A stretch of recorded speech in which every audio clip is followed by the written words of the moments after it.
it's Michelle, and a while back I asked you guys if you wanted to see me review this marker set, and a lot of you said that you did, so that's what I'm going to be doing today. And these are the Studio 71 alcohol markers, and if you guys know, alcohol markers are like Copic markers, but Copics are much more expensive. I saw these tested out by some other YouTubers online, and they said that they were pretty good compared to the Copics. So I thought I would get a set, and I've been liking them pretty well. So I thought I would do the video and review these for you guys and let you guys see them in action and see how they work, how well they blend. The selling point of alcohol markers is that they blend. You can do blending of two different colors together or blending from light to dark for gradient effects, and we're going to look at doing that with the Studio 71. These are by Darice. Down here in the very fine print it says that that is by Darice. So this is their brand of alcohol markers, and I got the set of 48 and the colorless blender. When I bought these online, they were about $50 for the set, and it came with the free colorless blender. I'll put a link for you guys where you can get these as well. I don't know that they're offering the free colorless blender anymore. However, I did see that on Amazon as of today, these were about $39 instead of $50. So that is a great deal, and I'll try to find a link to the colorless blender to buy separately just in case it's not included with that. And it's a much better deal than even I got when I bought them for $50, and that's still a wonderful deal. A set this size of Copics would have been at least a couple $100. And I don't know about you guys, but I am not quite on a Copic budget at this point, so I didn't have a couple of $100 to put into markers, so I thought it was worth it to give these a try. And one thing I'll tell you that I didn't like about them straight off the bat was, if you can see there, the names of the colors are rubbing off, and it's a little difficult to read that on some of them. Sometimes they will have it on the other end that hasn't rubbed off yet, and I can still tell what I'm going for. But really, I just go by looking at the color of the tip to know what I'm going after rather than reading the name of it anyway. So just something to keep in mind if that's very important to you, to know the color name that you're using. And one thing about these Studio 71 markers that I loved, I've been searching online for some comparisons to the Copics, and the Copics have a chisel tip on one end and a brush tip on the other. Most sets that I was able to find had a chisel tip and a bullet tip, and there were very few on the market with the brush tips, and that's what I really like to work with, is the brush tip. So the Studio 71s do have the brush tip on one end and chisel on the other. So that was a good selling point for me. I really liked that. They are sort of like a rounded triangle shape, so they don't roll off your work surface too bad. So we can go ahead and get into some coloring so you guys can see how these work and see if they look like something you would want to try. I went ahead and stamped some images here that I can color to show you guys as I'm using the markers. And those are just some images from some stamp sets that I have from May Made It. And those were from the sets called Buggy Love and Stuck on You. I'll put links below where you can get those as well. And I stamped those onto some watercolor paper with Memento ink. And if you guys remember not long ago when I was using the watercolor pencils and even with the watercolor markers, if I used Memento ink, which is water-based, I had to go over that with some clear embossing or something to protect the ink from the water moving that around and making my colors muddy. You don't have to do that with alcohol markers. You can just stamp straight with your Memento Tuxedo black and use your alcohol markers right on top of that, and your black ink won't move and it won't muddy up your coloring. So I'm going to go ahead and choose a few colors here. One that I really loved when I first tried these out was the blue, purple, and teal sort of combination on my dragonfly. So I'm going to go ahead and try that. And I'm just trying out the watercolor paper today to see how good that works to keep from bleeding through. I will tell you that on regular cardstock, alcohol markers will bleed through. So if you're putting that on a card front, you'll want to do it on a separate panel and then adhere that to your card base instead of doing a one layer where you color straight on the front of your card, because that will show through from behind. But we'll see what kind of results we get today with the watercolor paper. I've got another scrap over here to the side that I'm going to kind of test my colors on and see if they're colors that I like. And I like that sort of navy color. And if you want to do some blending for a gradient look, you can use 2 or sometimes even 3 colors to blend together. Let's see if I can get a lighter one here for 3 colors. And you can see that they don't blend so good right away. Also, I have heard other people say that they work much better with Bristol smooth cardstock, which I have never tried. And they say that with the smooth cardstock that it's easier to just move around and blend the colors together. So I may try some of that sometime soon. But for now, I'm just using this. And I'm going to go ahead and put a little bit of color on my dragonfly.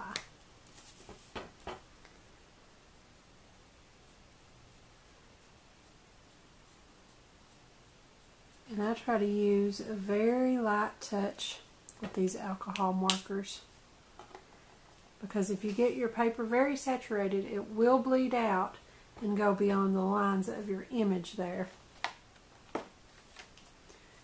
And I'm going to go ahead and color a little bit lighter color in the center there. And just blend that lighter color into the darker color.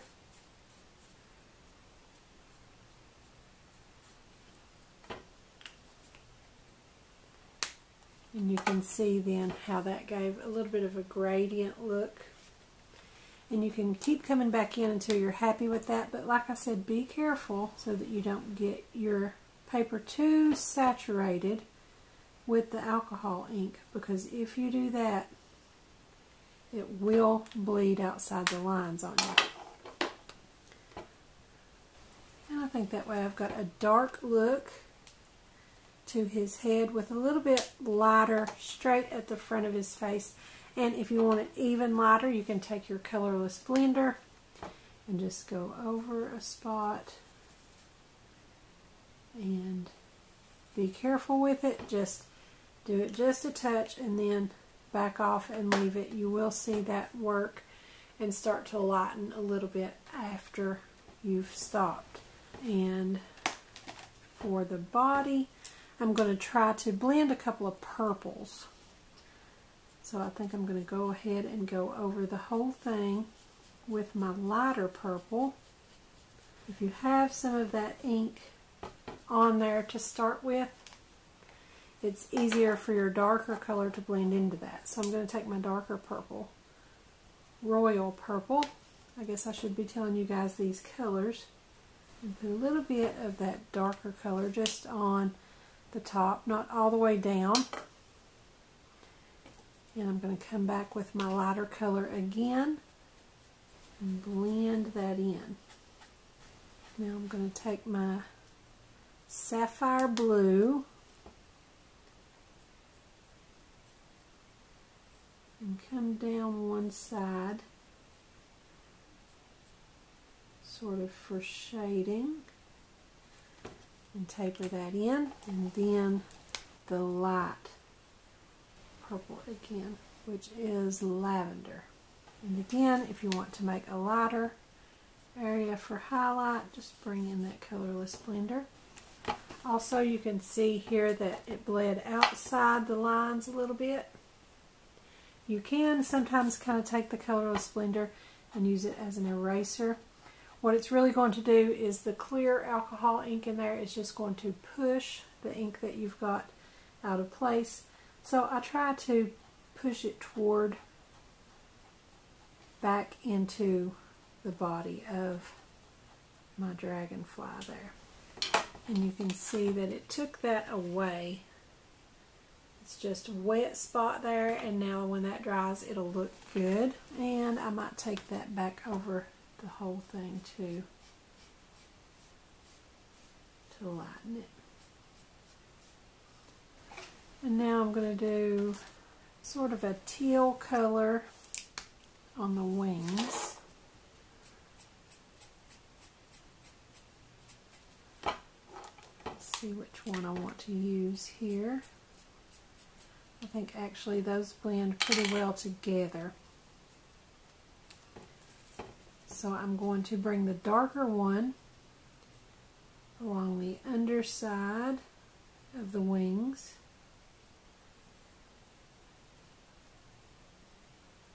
Where a shadow would be. And then blend that in with the lighter one. Being sure to blend the line where they meet.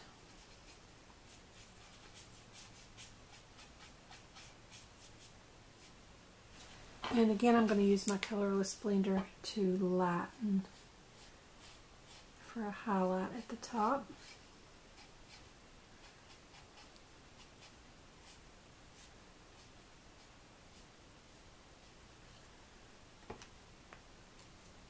And the chisel end to push back a little bleed out that I had there at the edge.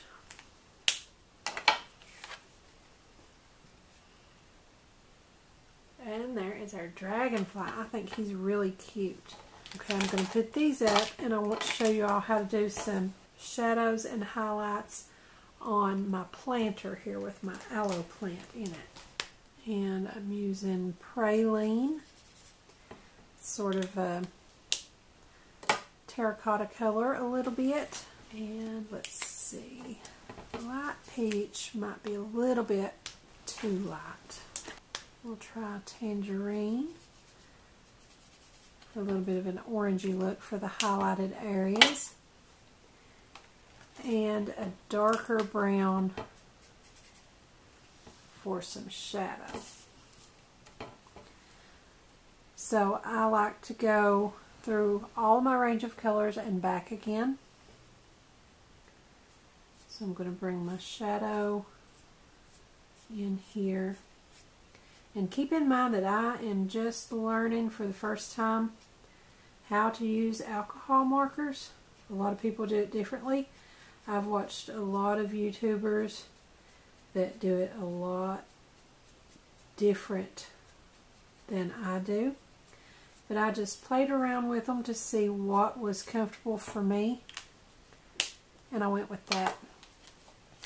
Okay, so I just got that around the edges. I'm wanting a highlighted spot in the middle. So I'm going to take my lighter color back over that and come in farther. And it doesn't look like it's blending right away. Sometimes you have to really work the blend in.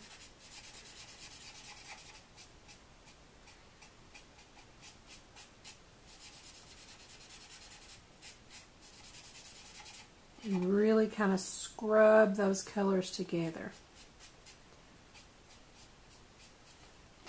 And you can see that is giving me a pretty good look. I like that already, but I'm going to come over it with my tangerine just to make sure that I get an orangey sort of terracotta color.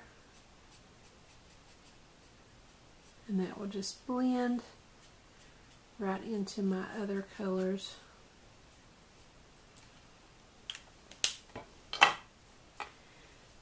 And again, I'm going to go back over and I'm just flicking from the sides, pulling in toward the middle.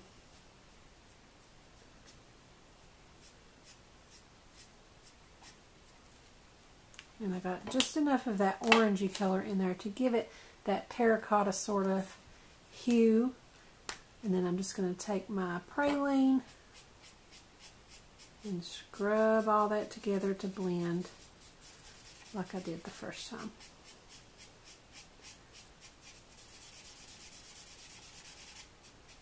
And it took a lot of the orange out, but it just left us enough to give it a little bit of a terracotta look.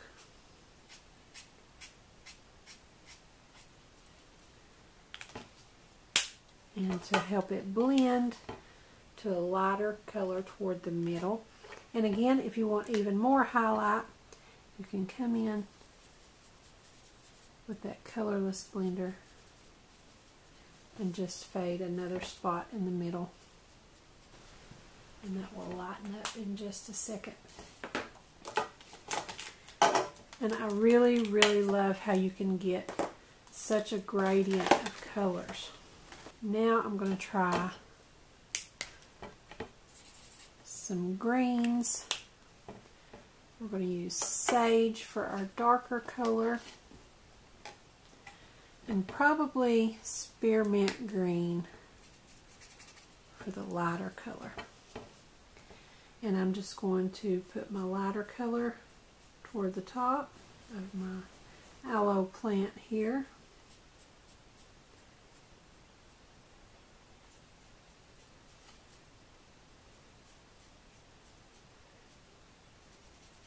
I'm going to go ahead and scrub in that lighter color, and you can see where I went heavier handed. It's darker at the bottom, even though it's still just the same color that I used on the top.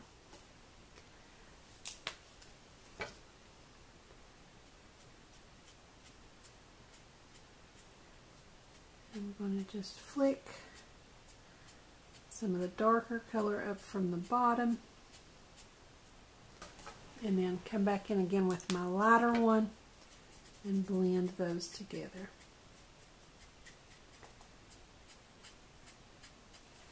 And what I like to do is, if I want to bring more of the dark up into the light, I'll pull from the dark up. If I want to keep it very light up here without pulling the dark in, I will go backwards and push toward the dark.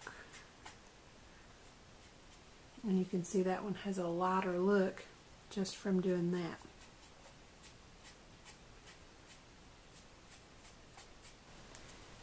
And again, I'm going to have to erase a little bit, which it does not actually remove the ink, it just moves it.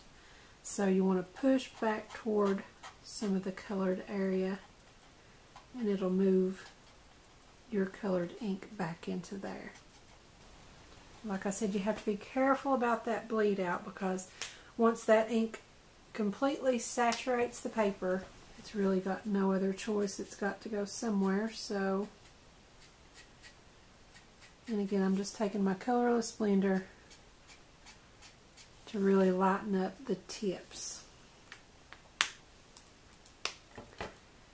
and push back some of my bleed out areas. And also you can take a gray. That one's a little too dark. Let's see, maybe neutral gray too. And you can come under objects like this to create a little bit of a shadow. And you can also fade that out with your colorless blender. And now on my ant here, I'm going to use a combination of blacks and grays to see if I can get a black look on him without it being so solid black that you can't see his facial features and things like that.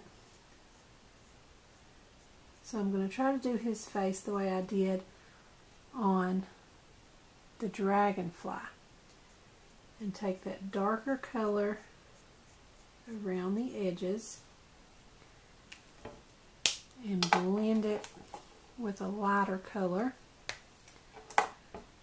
so that we lighten up the center of his face so that it looks like maybe the light source is coming from right in front of him.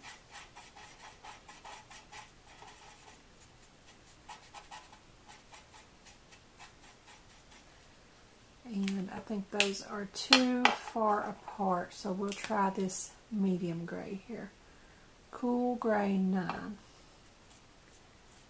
We'll try to get a blending between the two. And then pull some of that in with my lighter gray.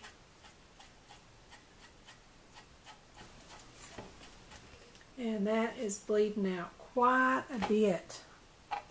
That's a lot of bleed out on my ant there. So I'm going to try to be more careful. And we're just going to have to go with more of a gray look for him. I'm going to go ahead and get my gray on there. And then some of my darker gray.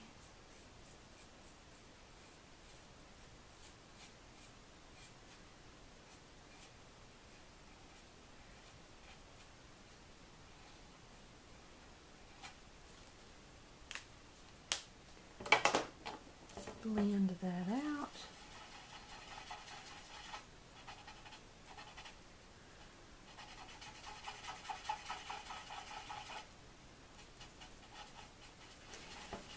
And try to outline the underside with the black without bleeding over.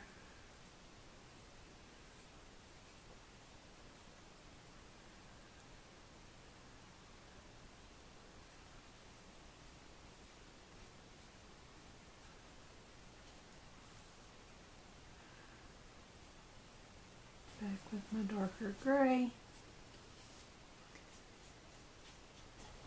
And then my light gray.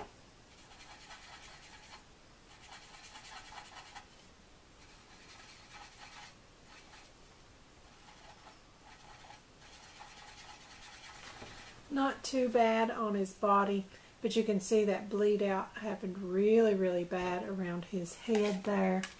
So I'm going to let that dry completely and then come back and see if I can fix that a little bit. So now you know, dark colors are very hard to work with. It's hard to get those to blend without bleeding and get that dark look. So let's try some lighter colors on our butterfly. I'm going to go for maybe a yellow. I don't have a really pale yellow color, so what I'm going to do is to just lightly touch with my bright yellow here and then use my colorless blender while that's still wet to pull that in.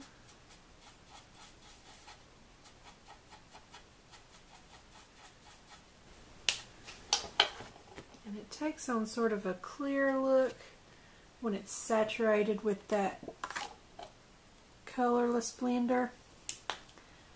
But I think that will dry a lot better than it is. And I want a little bit of a peachy color. We'll try the light peach. I'm just going to flick from one side of his body with the peach. Go over it another layer and again to darken that up. Some of the yellow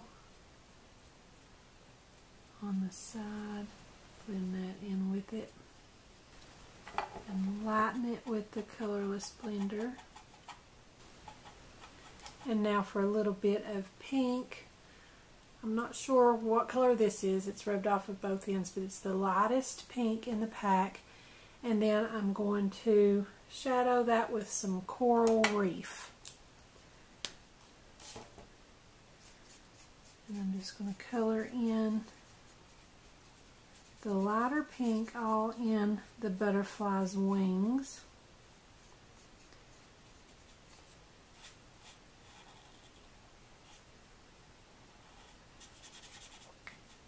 And again, these are something that require practice and for you to get used to the feel of them, to know how close to get to that line without bleeding over. And I had never actually tried the black and gray gradient. And you see what we ended up with there. That crazy looking wild hairdo looks like on our aunt. But we'll see if we can fix that in just a minute. Hopefully we can do something with it.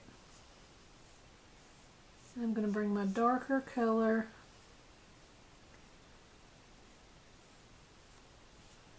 on the bottom part of the wings where a shadow would be.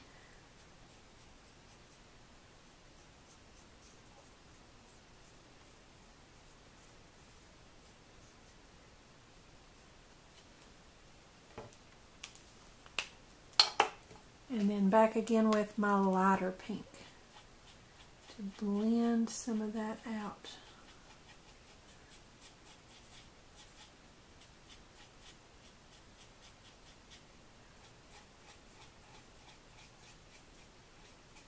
And I'm pulling in from that outer edge.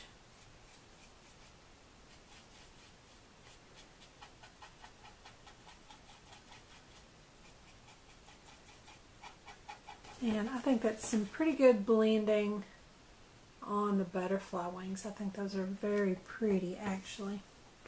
So now I'm going to see if I can touch up and fix all that bleed that happened around our ant head. I'm going to use my white pen. It's the Uniball Signo Broad Pen in white. It's just a white gel pen, and I'm going to try to go over that bleed out area that I don't want. And hopefully we can just cover that up. Also, I've seen a lot of people who just go ahead and let it bleed right outside of the lines on purpose and not worry about it a bit, and then just fussy cut their images out. So I think that's a lot better. And let's see if we can fix the other side. So I need to learn to be a little more careful and hold back a little with dark colors. And you guys may want to practice with that if you've never used alcohol markers before. I'm still learning. And that's something I want to work on there, is to get that right without bleeding out with those darker colors. I think we fixed it pretty good though. When that gel ink dries, that should look pretty good. I'm just going to go ahead and touch up around some areas here now on the rest of it. And you can take your gel pen and also make some pretty little designs on the wings.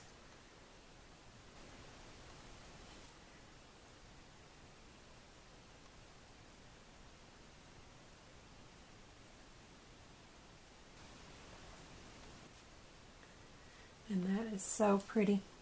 But really, today was all about the alcohol markers, and I just wanted to try those out for you guys and let you see how they work, how well they blend, and maybe you guys could decide if it's something you would want to try.